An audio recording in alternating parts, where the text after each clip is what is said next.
Let us start with the chapter of resources and development, right? So, what are the things which we can call as a resource? पहला question तो ये आता है कि resource है क्या?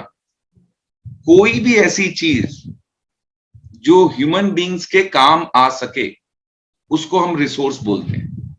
ठीक है, नेचर में कोई भी ऐसी चीज या मैनमेड भी हो सकती है जो ह्यूमन बींग्स के काम आ सके, वो रिसोर्स है. किसी भी चीज को रिसोर्स बनाने के लिए हमें तीन चीजें चाहिए होती हैं.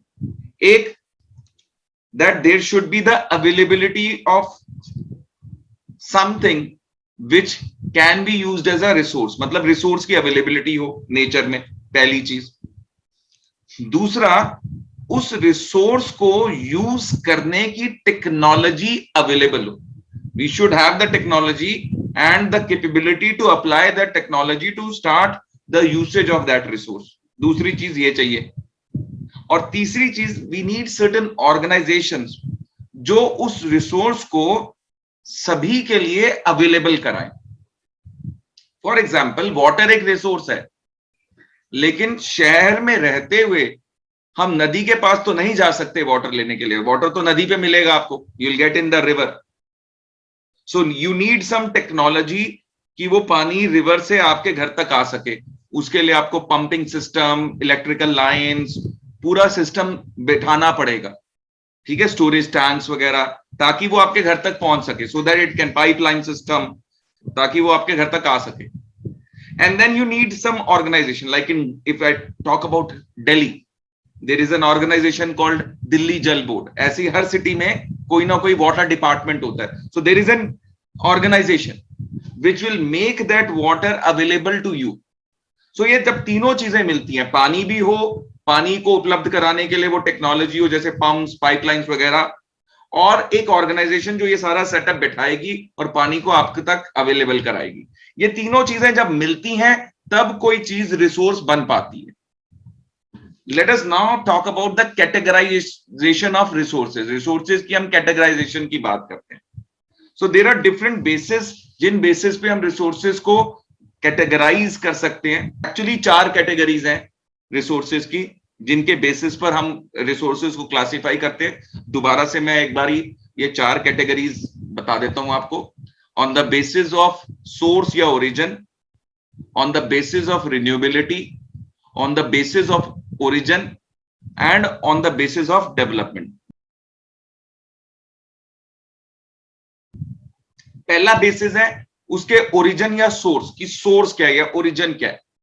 ठीक है, ओरिजिन के बेसिस पे या सोर्स के बेसिस पर हम रिसोर्सेज को 2 कैटेगरीज में डिवाइड कर सकते हैं, biotic and abiotic. Biotic resources are resources which we get from natural sources like organisms which we get from living organisms. उसको हम बायोटिक सोर्स बोलते हैं. We call this as biotic source. जो non living thing से हमें resources मिलते हैं, they are called as abiotic resources. ठीक है, लिविंग थिंग से जैसे wood, rubber, cotton, medicine, jute, meat, ये सारी चीजें जो एनिमल से मिलती हैं. ओके, और एबायोटिक जैसे कि minerals, diamond, iron, steel, copper, petroleum, ये एबायोटिक हो गया. अब on the basis of renewability कि क्या हम रिसोर्स को रिन्यू कर सकते हैं या नहीं, we divided into 2 categories, renewable and non renewable. जिन रिसोर्सेस को अगेन एंड अगेन रीजनरेट किया जा सके within a short period of time, we call them as renewable resources. और जो रिसोर्सेज छोटे टाइम पीरियड में, कम टाइम पीरियड में रिन्यू ना किए जा सके, रीजनरेट ना किए जा सके, उनको हम नॉन रिन्यूएबल बोलते हैं. Wind power, water energy, solar energy, ये रिन्यूएबल हैं. पेट्रोलियम, कोल, मिनरल्स, ये नॉन रिन्यूएबल है. ये नॉन रिन्यूएबल है क्योंकि इनको रीजनरेट नहीं किया जा सकता. ठीक है, so renewable resource therefore are available in unlimited supply. जितना यूज कर लो वो मिलते जाएंगे आपको। विंड एनर्जी यूज करते रहो, आपको विंड एनर्जी कभी खत्म नहीं होने वाली है। It will continue to exist. Okay, अब नॉन रिन्यूएबल रिसोर्सेज भी फर्दर हम दो कैटेगरीज में क्लासिफाई कर सकते हैं, बेस्ड ऑन कि हम उसको रिसाइकिल कर सकते हैं कि नहीं। ये तो हमें पता है कि वो लिमिटेड क्वांटिटी में अवेलेबल है नॉन रिन्यूएबल रिसोर्सेज, और उनको रिन्यू नहीं किया जा सकता। लेकिन इनमें से कुछ रिसोर्सेज ऐसे होते हैं जिनको हम रिसाइकिल कर सकते हैं। रिसाइकिल मींस रीयूज कर सकते हैं उसको, ठीक है। So those resources which can B reused again and again by processing it in industry are called as recyclable। जैसे आयरन एंड स्टील, आप वापस से स्क्रैप आयरन कबाड़ी वाला खरीद के ले जाता है, वो कहां लेके जाता है? वो इन्हीं स्टील इंडस्ट्रीज को उसको सेल करता है, जो कि उसको वापस मेल्ट करके वापस दूसरी चीजें बना देते हैं, ठीक है। बट सारे ऐसे नहीं है नॉन रिन्यूएबल रिसोर्स। जैसे पेट्रोलियम, आप अपनी कार में पेट्रोल डालो और वो इंजन में जल जाता है, बर्न्स ऑफ। अब उसको रिसाइकल नहीं कर सकते आप, वो धुआं वापस से पेट्रोल नहीं बनेगा, इट कैन नॉट बी। सो ये नॉन रिसाइकलेबल हो गया।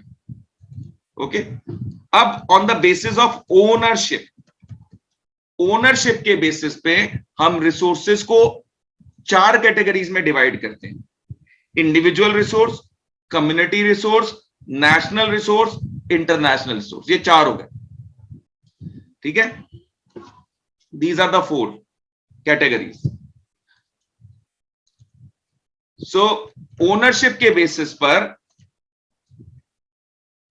इंडिविजुअल रिसोर्स वो जो प्राइवेटली ओन्ड होते हैं, एक इंडिविजुअल या ग्रुप ऑफ इंडिविजुअल्स या कोई कंपनी फर्म उसको ओन करती है, और इसके बेनिफिट प्राइवेट पर्सन को ही जाते हैं। जैसे मेरी कार है, वो मैं यूज करता हूं, मैं उसका फायदा लेता हूं, ये एक इंडिविजुअल रिसोर्स है। Community resource on the other hand पूरी कम्युनिटी के होते हैं, जो आसपास लोकल एरिया है वहां के सभी लोग उसको यूज कर सकते हैं। जैसे हमारे घर के पास जो पार्क्स होते हैं, कम्युनिटी सेंटर्स होते हैं, दीज आर द रिसोर्सेज जिसको सभी यूज कर सकते हैं, एवरीबडी कैन यूज।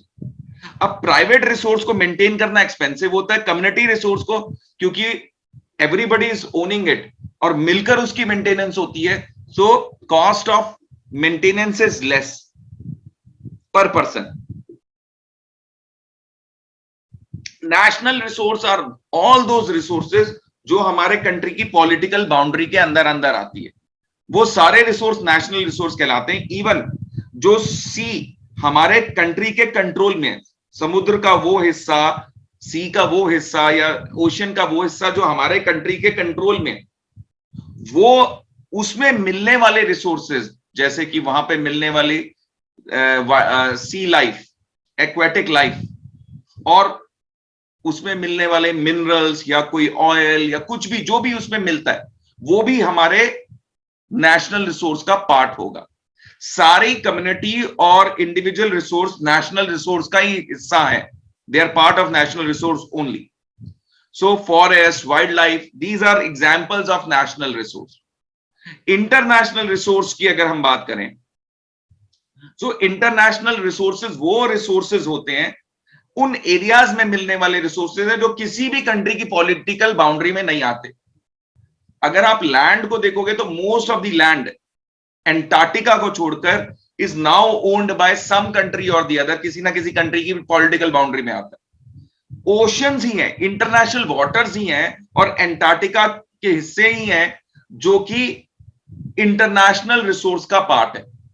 और इसको कौन कंट्रोल करता है? जैसे नेशनल रिसोर्स को वहां की गवर्नमेंट कंट्रोल करती है और वो डिसाइड करती है कि ये नेशनल रिसोर्स कैसे यूज होगा। इंटरनेशनल रिसोर्स को गाइड करता है या कंट्रोल करता है international organisations such as United Nations, ठीक है। वो इसको मैनेज करते हैं, they make laws for managing of these international resources. So on the basis of development, resources चार टाइप के होते हैं: potential resource, developed resource, stock resource and reserve resource. Potential resource वो रिसोर्सेस जो हमारे पास अवेलेबल हैं बट अभी उनका यूसेज नहीं हो रहा, जितना उसका यूसेज हो सकता है उतना यूसेज नहीं हो रहा है। जैसे गुजरात और राजस्थान में सोलर एनर्जी है, बट उसका यूसेज नहीं हो रहा है अभी, तो प्रॉपरली अगर उसका यूसेज नहीं हो रहा तो वो पोटेंशियल रिसोर्स कहलाएगा। डेवलप्ड रिसोर्स वो रिसोर्सेज जो अवेलेबल है और काफी अच्छे से पूरी तरह से उनको हम यूसेज में ला रहे हैं, उसकी क्वांटिटी और क्वालिटी को मेजर करके हम उसको प्रॉपर यूसेज में ला रहे हैं, तो उसको हम डेवलप्ड रिसोर्स बोलेंगे। जैसे कोल एंड पेट्रोलियम काफी डेवलप्ड है, इलेक्ट्रिसिटी भी प्रोड्यूस होती है, व्हीकल्स भी रन कर रहे हैं। स्टॉक रिसोर्स ये वो चीजें हैं एनवायरमेंट में जिनको रिसोर्स की तरह यूज तो किया जा सकता है, बट अभी उसकी टेक्नोलॉजी अवेलेबल नहीं है या कमर्शियली डेवलप नहीं की गई है। ऐसे रिसोर्सेज को हम स्टॉक रिसोर्स या स्टॉक बोलते हैं। अब इसका एग्जांपल क्या होगा, हम जानते हैं कि वाटर के अंदर हाइड्रोजन और ऑक्सीजन होता है, और हाइड्रोजन एक फ्यूल की तरह यूज किया जा सकता है, रॉकेट्स वगैरह में इसको यूज करते हैं, बट एवरीडे यूसेज पे हाइड्रोजन का अभी यूज स्टार्ट नहीं हुआ है। क्यों? क्योंकि उसकी टेक्नोलॉजी अभी डेवलप नहीं हुई है, इसलिए वो एक स्टॉक रिसोर्स कहलाता है। Fourth and the last type of resource based on the development is called as reserve. Resources which are not being used currently but have been put in place for future usage, because the technology is still available to use it, but it is been kept for future usage. We call them as reserves. India में बहुत सारी reverse हैं जिन पर dams बन सकते हैं, लेकिन अभी बनाए नहीं गए, तो ये सारे रिवर्स एक तरह से पोटेंशियल रिजर्व की तरह है आपके पास। They are like a reserve resource जो कभी भी आप डैम्स वगैरह बनाकर यूसेज में ला सकते हो। ठीक है, सो आई थिंक रिसोर्सेज की कैटेगराइजेशन या डिवीजन अब आप लोगों को क्लियर हो गई है, राइट?